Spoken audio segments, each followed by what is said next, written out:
аденоиды, про аденоидов. Что такое аденоиды? Аденоиды – это увеличение носоглоточных миндалин. У нас в носоглотке имеется кальциопирогова, дневные миндалины, носоглоточные, трубные и подъязычные. Вот эта миндалина увеличивается, особенно носоглоточная, когда увеличена. У детей она идет, дыхание носовое нарушается, и ребенку дышать тяжело. Постоянно приоткрытый рот и затрудненное дыхание. Теперь я хочу вам сказать, насчет причины надо здесь найти нам. В первую очередь причину. Причина в основном у нас идет аденовирусы. У многих. Это потом идет вирус Эпштейна-Барр и цитомегаловирус, потом Коксаки вирус и так далее.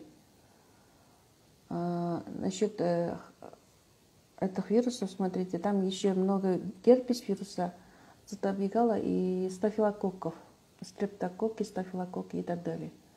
Как я вот это определяю, я с помощью аппарата биорезонансного тестирования уже более 15 лет с этим аппаратом работаю. Это аппарат уникален тем, что я первый раз услышала от профессора Зауле и начала искать, и нашла, слава богу, как она увеличивается, потому что постоянно патогенный фактор есть причина. Если вы идете